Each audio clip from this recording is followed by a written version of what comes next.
경남 브리핑입니다. 지난 10일 오전 9시쯤 통영시 동호항 중앙방파제 앞 해상에서 70대 남성 A씨가 발견됐습니다. 신고를 받고 출동한 통영해경은 A씨를 구조해 병원으로 이송했지만 결국 숨졌습니다. 해경은 정확한 사고 경위를 조사하고 있습니다. 지난 9일 오전 9시 40분쯤 거제시 저도 인근 해상에서 1톤급 모터보트 A호가 침몰했습니다. 사고 당시 A호에는 40대 남성 1명이 타고 있었지만 인근에서 조업 중이던 B호에 의해 구조됐습니다. 남성은 낚시를 하려고 진해 이동항을 출항했고 원인을 알 수 없는 침수가 발생해 모터보트가 가라앉았다고 해경에 진술했습니다. 창원해양경찰서는 선박 크기가 작은 동력 수상 레저기구는 침몰 침수에 취약한 만큼 출항 전 안전점검이 필요하다고 당부했습니다. 아파트 비율이 전체 주택의 60%나 되는 우리나라는 층간소음으로 인한 갈등이 흔해졌는데요. 층간소음으로 인해 일어난 폭력과 살인 같은 5대 강력 범죄 발생 건수는 2021년 110건, 11건이었던 2016년과 비교했을 때 10배나 증가했습니다. 이렇게 층간소음이 사회적 문제로 대두되면서 근본적인 대책을 마련해야 한다는 목소리가 끊이지 않았는데요. 그래서 정부가 대책 마련에 나섰습니다.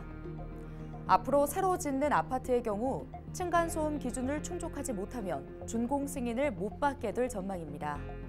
현재는 층간소음 기준을 충족하지 못하더라도 입주 후 건설사가 보강 공사를 하거나 금전적 보상 책임을 지도록 하고 있는데요.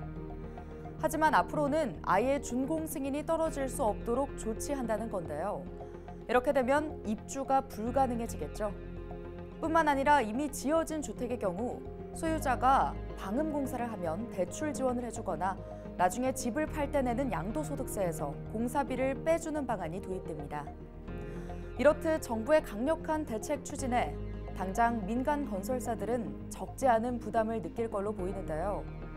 하지만 층간소음이 생명을 해칠 만큼 심각해진 지금 건물 구조에서 해법을 찾을 수 있길 기대해봅니다.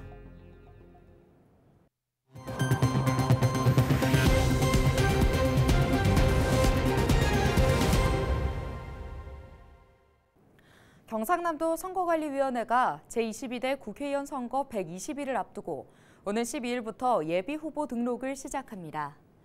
예비후보로 등록하면 선거운동 기간 선거 명함 배부와 선거사무소 설치, 어깨띠 등을 통해 지지를 호소할 수 있습니다. 한편 입후보 제한직에 있는 사람이 입후보하려면 지방자치단체장은 선거일 120일 전까지인 12일까지, 공무원 등은 90일 전인 다음 달 1일까지 사직해야 합니다. 김해 시가 급여와 전용보험 압류 등을 통해 외국인 체납세 1억 7천만 원을 징수했습니다. 12월 기준 김해시 외국인 체납자는 2,900여 명으로 체납액은 14억 원에 이르고 있습니다. 김해 지역 거주 외국인은 2021년 16,000여 명에서 지난해 18,000여 명, 올해는 2만여 명으로 매년 증가하고 있으며 체납액도 점차 늘고 있습니다. 통영해양경찰서가 풍랑과 광풍 예비특보에 따라 11일 연안 안전사고 위험예보 관심을 발령했습니다. 해경은 원거리 조업선의 입항을 유도하고 각 기관과 협력해 해영 안전 정보를 제공하는 한편 항포구와 방파제, 갯바위 등 위험구역을 중심으로 순찰을 강화합니다. 위험예보제는 연안 해역 기상 악화로 인한 위험을 알리고 안전사고를 막기 위해 시행하고 있습니다. 고성군이 하반기 신혼부부 주거자금 대출이자 지원사업 참여자를 모집합니다. 지원 자격은 고성에 거주하는 신혼부부로 부부 합산 연소득이 1억 원 이하인 무주택 또는 1주택자입니다. 신청은 구비 서류를 지참해 고성군청을 방문하면 됩니다. 대상자로 선정되면 연 2회, 가구당 최대 300만 원까지 대출이자를 지원받게 됩니다. 오늘 준비한 소식은 여기까지입니다. 지금까지 경남 브리핑이었습니다.